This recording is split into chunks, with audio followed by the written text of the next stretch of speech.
Bienvenidos a todos los que nos siguen por internet también, que Dios los bendiga. Queremos mirar la palabra de Dios para comenzar en el libro del profeta Isaías, el capítulo 43 y el verso 1, que dice así, leemos en el nombre de Jesús. Ahora así dice Jehová, creador tuyo, oh Jacob, y formador tuyo, oh Israel. No temas, porque yo te redimí, te puse nombre, mío eres tú. Así dice Jehová, creador tuyo, oh Jacob, y formador tuyo, oh Israel. Aquí en este texto vemos una persona, un hombre, vemos dos nombres, Jacob e Israel, y vemos dos adjetivos, creador y formador. Dos cosas diferentes, creador y formador. Y dice el verso 7, todos los llamados de mi nombre, para gloria mía los he creado, los formé y los hice. Y aquí estamos hablando de un hombre llamado Jacob. Un hombre que en su vida, digamos, pasada, antes de tener un verdadero encuentro con el Dios, no tenía una historia que digamos muy buena. Era hijo de Isaac y nieto de Abraham. Y a pesar de lo que él era, digamos, en su vida pasada, el nombre de Jacob quedó para la posteridad. Tanto es así que cuando, por ejemplo, Dios llama a Moisés a través de la zarza, le dice Moisés, yo soy el Dios de tu padre, de tus padres, el Dios de Abraham, de Isaac y de Jacob. Y eso lo vemos en varios textos de la Biblia, cuando Dios se presenta, muchas veces se presenta como el Dios de Abraham, de Isaac y de Jacob. Cuando Jesús en cierta oportunidad habla con los judíos, en el capítulo 8, y un poquito más adelante, cuando había sanado al siervo de aquel centurión, y Jesús dice, nunca había visto tanta fe, ni siquiera en Jerusalén. Y entonces le dice, y os digo que vendrán muchos del oriente y del occidente, y se sentarán con Abraham, Isaac y Jacob en el reino de los cielos. Hasta Jesús sigue hablando de ellos tres. Cuando Jesús se enfrenta con la mujer samaritana y le dice que él tiene un agua para darle, y la mujer samaritana reacciona y dice, si tú vienes y nos quieres dar agua, lo encontramos para leer exactamente lo que dice. Dice, ¿acaso eres tú mayor que nuestro padre Jacob, que nos dio este pozo del cual bebieron él, sus hijos y sus ganados? Así que el nombre de Jacob sigue y está en la Biblia y ha seguido en la posteridad como un nombre importante. Sin embargo, cuando miramos un poco la vida de Jacob, vemos a un hombre, no sé si todos podemos utilizar la misma expresión, pícaro, un hombre mentiroso, un hombre engañador.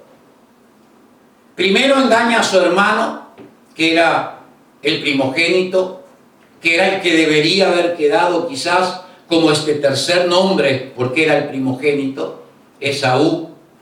Sin embargo, no vamos a entrar en la historia, pero a través de un engaño, Esaú le vende la primogenitura por un plato de lentejas. y se queda con lo que era tan importante para él y lo que era tan importante en aquel tiempo, la primogenitura. Y Jacob se queda con la primogenitura de Isaac.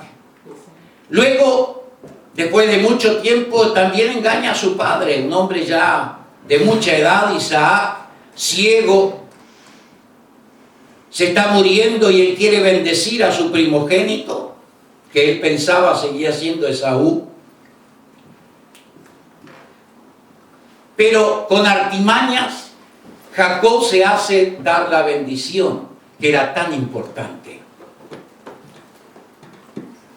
Lo engaña a su padre, se pone ropa de su hermano Esaú, que el padre la puede oler, se pone piel no recuerdo ahora si era cabra, porque Esaú era muy velloso y el padre lo toca y entonces lo bendice.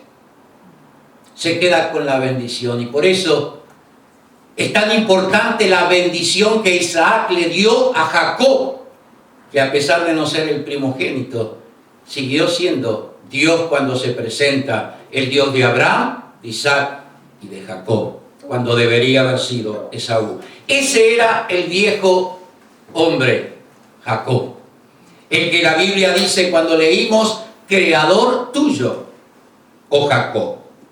Jacob conocía la historia de Dios, pero no había tenido un encuentro con Dios.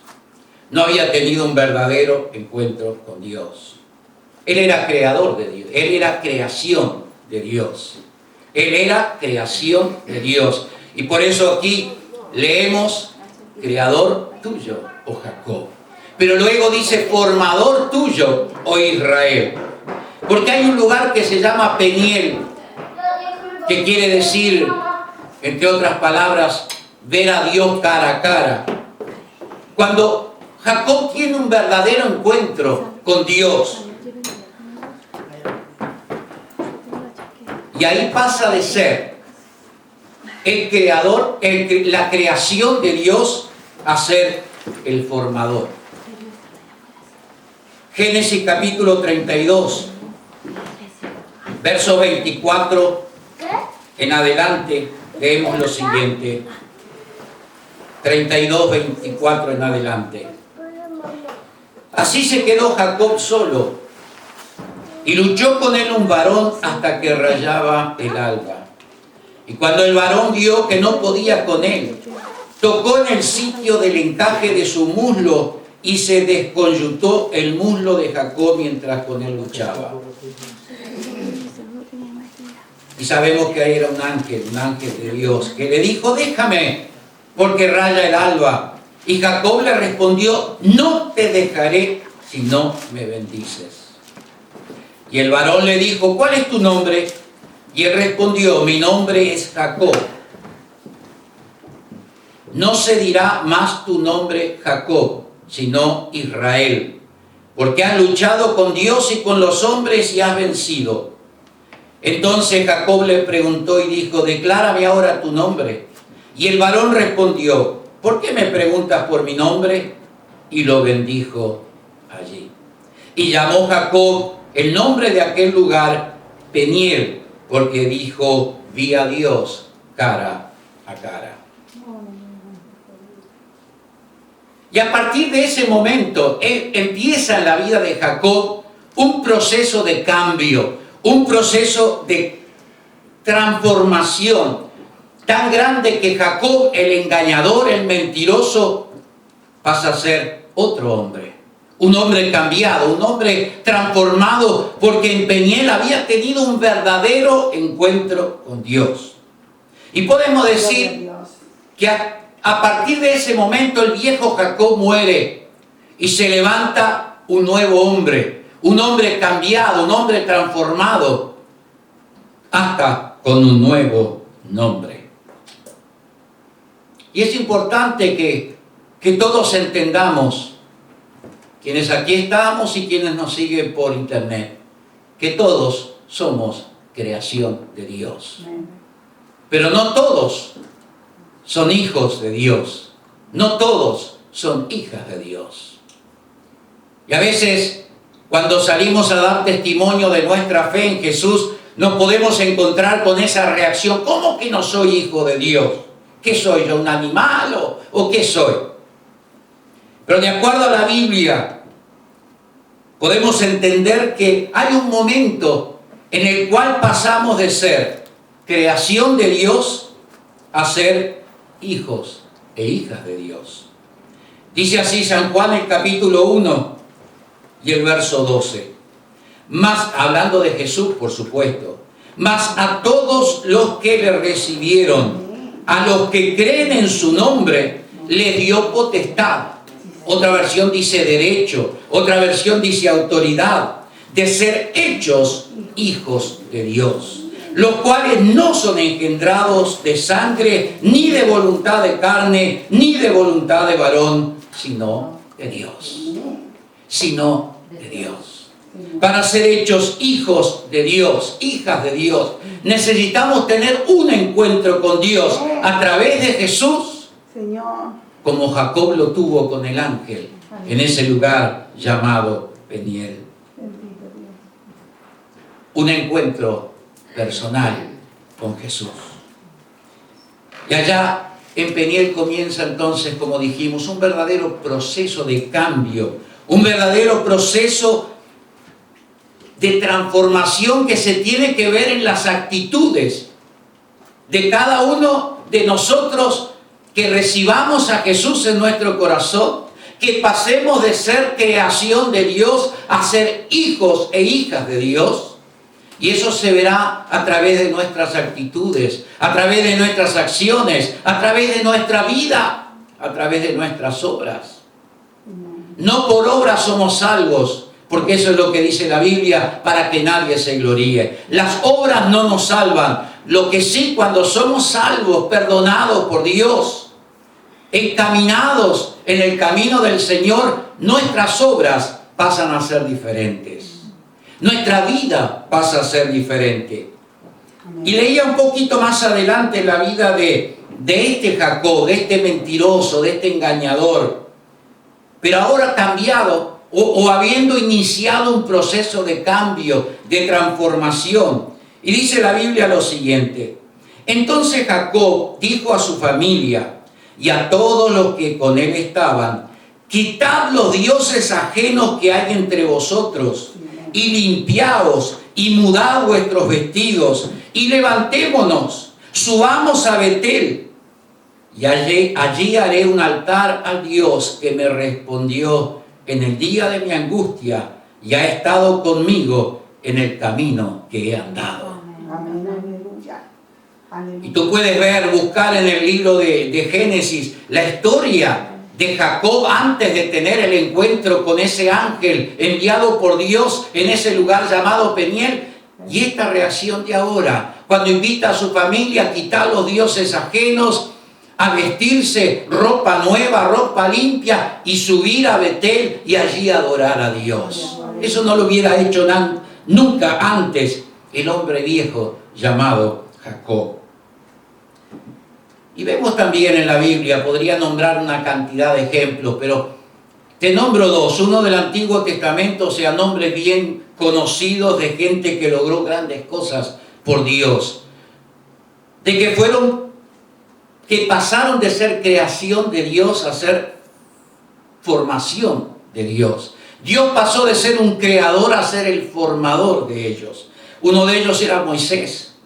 Moisés pertenecía al pueblo de Dios, al pueblo de Israel, pero no actuaba como un verdadero hombre del pueblo de Dios, que conocía a Dios y que actuaba como Dios quería que él actuara. Dios quería que él guiara a su pueblo, que lo liberara de la esclavitud de Egipto, pero así como estaba no podía hacerlo. Para que Moisés pudiera cumplir la voluntad de Dios, tuvo que tener un encuentro personal con Dios. Y lo tuvo en el monte Horeb, detrás de aquella zarza que ardía y no se consumía. Cuando Dios le dice: quita el calzado de tus pies, porque el lugar que pisas es santo. Aleluya. Aleluya. Y ahí cambia la vida de Moisés. Aleluya. Ahí el viejo Moisés, que quería hacer las cosas por su cuenta, que quería libertar a su pueblo a través de matar a los egipcios, cambia, se transforma y ahora está dispuesto a seguir el plan de Dios con su vida, después de tener un verdadero encuentro con Dios. Y si vamos al Nuevo Testamento, aparte de Jesús, ¿qué nombre más importante podríamos tener que el del apóstol Pablo? Pero para ser el gran apóstol que lo fue, ese hombre al cual Dios quería utilizar de una manera muy grande para llevar su evangelio, el primero tuvo que tener un verdadero encuentro con Jesús. Él pensaba que tenía comunión con Dios, pero estaba muy equivocado. Tuvo que tener un verdadero encuentro con Dios. Y fue un encuentro, no sé cómo llamarle, no fue sencillo, sino que Dios iba en su caballo, Dios lo tira a tierra, se le presenta a Jesús, y él ahí pregunta, ¿y quién eres? Y quien lo tiró a tierra le dice, yo soy Jesús, a quien tú persigues. Y ahí comienza en la vida del apóstol Pablo, antes llamado Saulo de Tarso, el perseguidor terrible de la iglesia, ahora pasa a ser un hombre de Dios, que llenó con el evangelio todo el mundo, prácticamente todo el mundo conocido de aquel tiempo. Pero ¿qué necesitaba antes de eso? Tener un verdadero encuentro con Dios. Pasar de ser creación de Dios a ser formación de Dios, a dejarse formar por Dios. Dios ya lo había creado, como nos creó a nosotros. Pero Dios quiere pasar a ser el formador de nuestra vida, a formarnos de acuerdo a su voluntad. Jesús nos enseñó a orar, entre otras cosas, hágase tu voluntad, como en el cielo, así también en la tierra. ¿Cuántos oran el Padre Nuestro sin pensar lo que están diciendo? Hágase tu voluntad, como en el cielo, donde la voluntad de Dios es perfecta, así también en la tierra. Pero para que tú y yo podamos orar realmente esa oración y permitirle, no solo palabras, sino permitirle que Dios haga su voluntad en nuestra vida y a través de nuestra vida, para eso necesitamos primero un verdadero encuentro con Dios. Aleluya. Gloria a Dios. Leía de un reconocido hombre de Dios llamado Watchman Nee, un pastor chino del siglo pasado, de principios del siglo pasado, que pasó 30 años predicando en China y fundando iglesias. Y cuando viene el régimen comunista, es apresado y pasó los 20 últimos años de su vida en la cárcel hasta que fallece con 69 años. Algunos dicen que para hacerlo silenciar de todo el tiempo testificando de su fe en Jesús, le llegaron a cortar la lengua. Pero él dice algo interesante, lo leía el otro día y quiero leérselos bien corto. Pero él dice, en Peniel, cara a cara con Dios, Jacob recibió un nombre nuevo, Israel. Sin embargo, y si tú y yo nos ponemos a leer la historia después, en el libro de Génesis, vamos a darnos cuenta que es así. Sin embargo, dice, la narración se le continúa llamando Jacob. Y existe una razón. La verdad es que nadie puede ser transformado por completo en un instante. El mismo Jacob no estaba consciente de un gran cambio. Sí sabía que ahora tenía algo nuevo. Tenía algo nuevo. Había tenido un encuentro con Dios. Y ese se le vio, como leímos, en sus actos, en sus acciones, en su vida futura. Ya el viejo mentiroso, engañador, ya no existía más. Para Jacob, Peniel no fue un toque de perfección. Dios no lo hizo un hombre perfecto, sino lo comenzó a formar. Y Peniel no fue otra cosa para Jacob que el comienzo de una nueva y gloriosa experiencia con Dios. El comienzo de una vida caminando de la mano de Dios. El comienzo de una vida poniendo la vida a disposición de Dios, diciéndole no solo con los labios, sino que con todo el corazón: Dios, que se haga tu voluntad, como en el cielo, así también en mi vida. Gloria a Dios, aleluya. Aleluya. La oración del Padre Nuestro es: hágase tu voluntad como en el cielo, también en la tierra. Pero qué bueno es hacer esa oración, pero poniéndola en forma personal. Dios, que sea hecha tu voluntad, como en el cielo, perfecta, también en mi vida. Y también a través de mi vida. Bendito sea Dios. En Peniel él comienza a caminar con Dios. No se vuelve un hombre perfecto, un santo. Santos somos todos de acuerdo a la Biblia, pero entiéndanme lo que quiero decir. No un hombre perfecto que ya no cometería más pecado, que ya sería como Jesús viviendo en la tierra. No. Este fue el comienzo de caminar con Dios. El comienzo de una vida de la mano del Señor.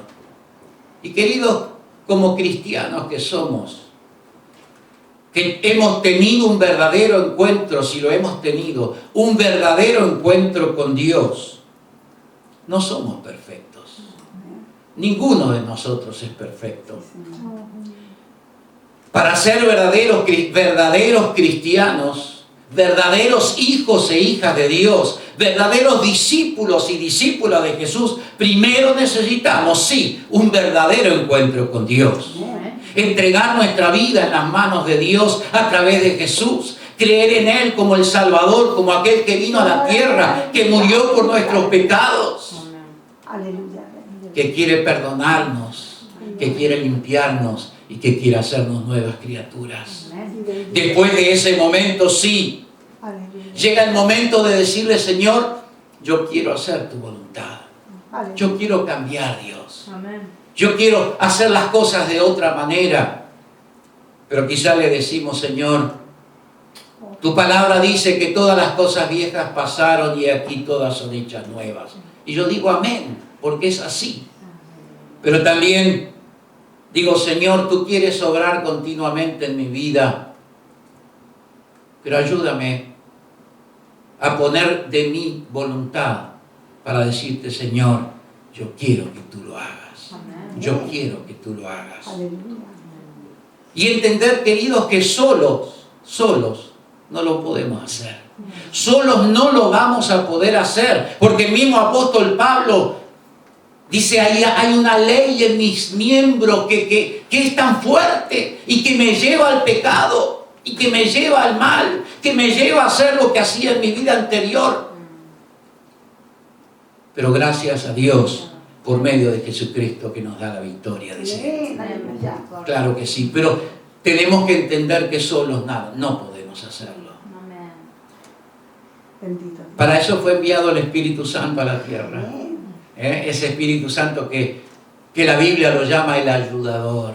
El ayudador, entre otras cosas. Y entender que no somos perfectos y que solos no vamos a lograr muchas cosas. Pero tener en nosotros esa humildad, esa sinceridad de reconocer que no lo podemos hacer solos y decirle: Espíritu Santo, ayúdame.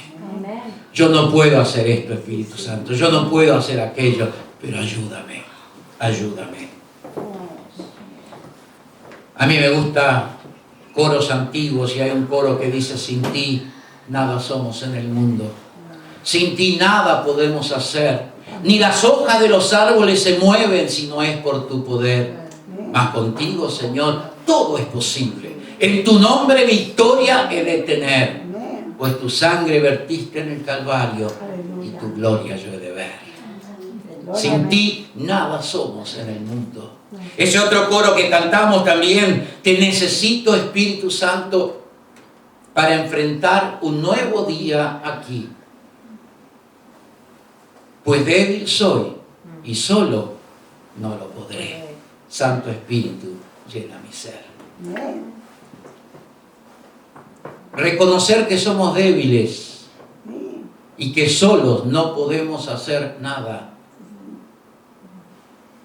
No es nada negativo, queridos hermanos y hermanas. No es nada negativo.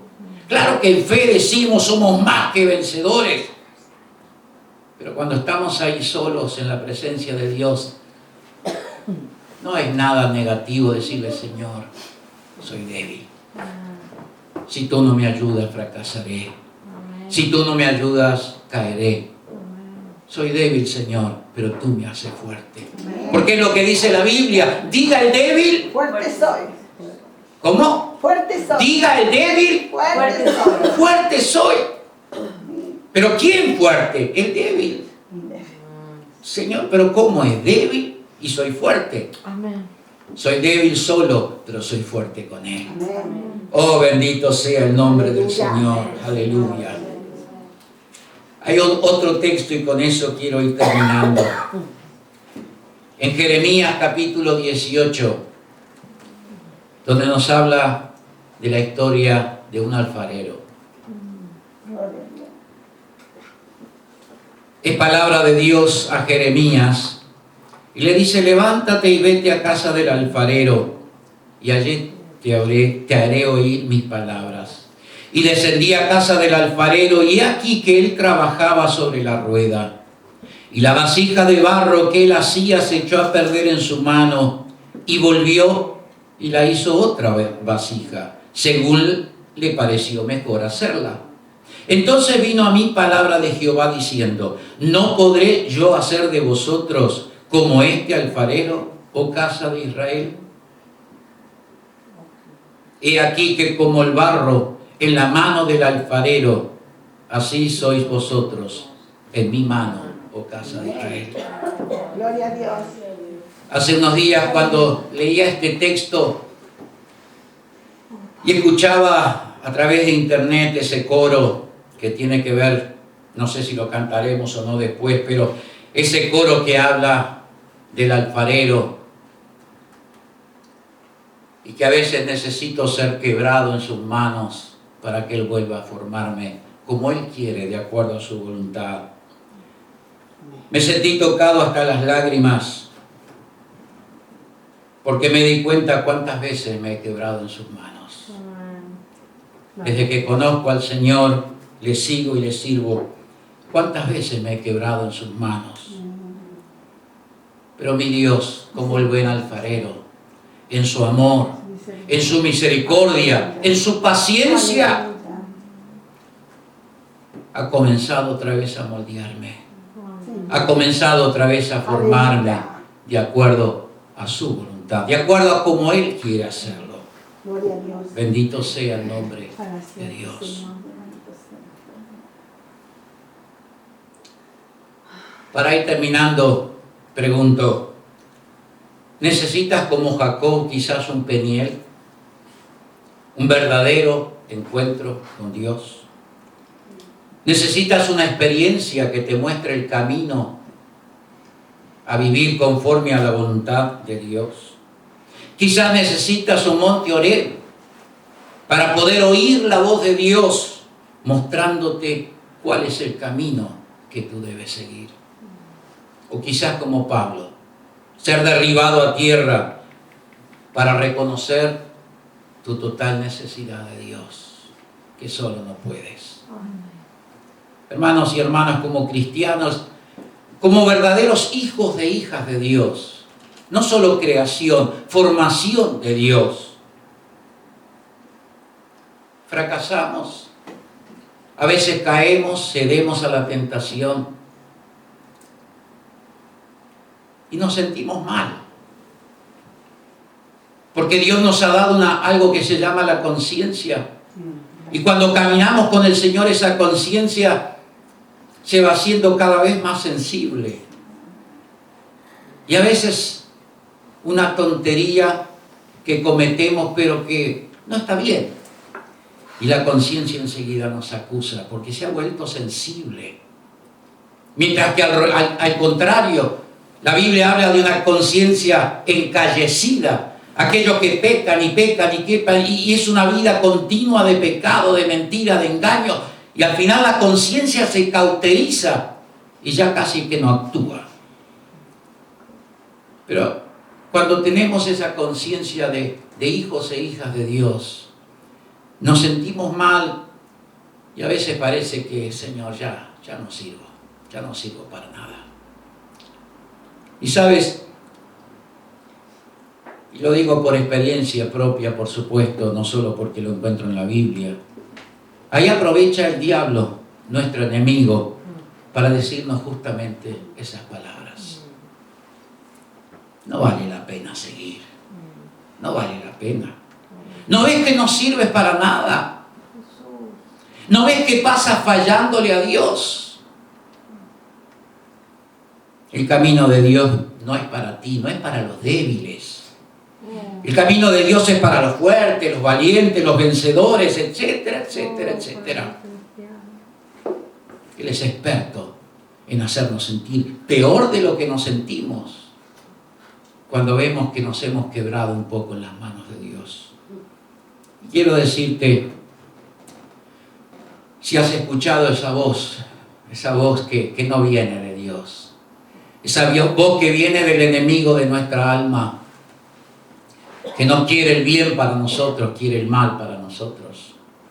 Si has oído esa voz, quiero decirte en el nombre de Jesús, no le prestes oído.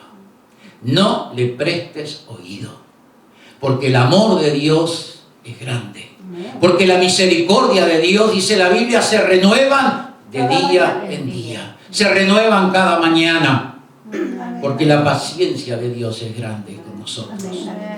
Porque Él nos conoce. Sí, Señor. ¿Quién mejor que Dios para conocernos? Si Él nos creó, Él nos hizo del barro, Él sabe que somos barro. Sí, Señor. Él sabe que somos frágiles y que a veces podemos quebrarnos en sus manos. Pero Él, queridos, nunca nos tirará a un costado. Nunca nos desechará como si ya fuéramos algo que nos sirve más. Él nunca lo hará. Él nunca lo hará. Lo que sí Él quiere ver cuando fallamos, cuando nos quebramos en sus manos, Él quiere ver en nosotros un sincero arrepentimiento. Él quiere ver en nosotros un deseo, un anhelo de ser un vaso de honra que glorifique a Dios. Porque eso es lo que queremos ser.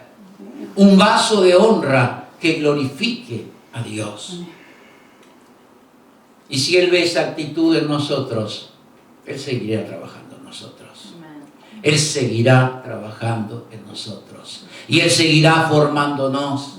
Y si por ahí el vaso un poco, Él vuelve a tomarlo con amor, con cariño, con misericordia, con paciencia. Y dice, te has vuelto a quebrar, ven acá. Te voy a volver a formar como yo quiero que tú seas. Bendito sea Dios.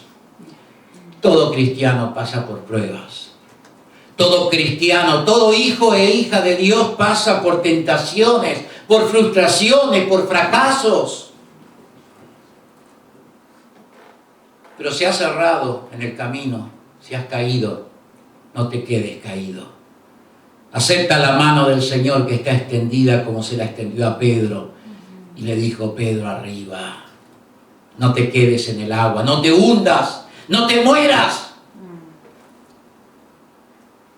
Y con una mano tierna, pero fuerte, de amor, de cariño, lo levantó, lo puso en el barco y le dijo, oh, hombres de poca fe. Pero lo invitó a seguir adelante. Y antes de irse, Jesús le dice, Pedro, ¿me amas? Pedro, ¿me amas? 3 veces. Y ese Pedro que estuvo a punto de hundirse en el agua por no haber tenido la fe suficiente, o seguir mirando a Jesús a los ojos, o ese Pedro que falló de tal manera que quizás tú y yo no lo hagamos no lo hagamos. Negar a Jesús 3 veces. Pero a ese Pedro, porque Jesús vio arrepentimiento, porque luego se va y llora amargamente su fracaso. Y seguramente el diablo le dijo, Pedro, ¿no ves que no sirves para nada? Vuélvete otra vez a lo tuyo es pescar. ¿Qué me vienes con ser discípulo, apóstol de Jesús?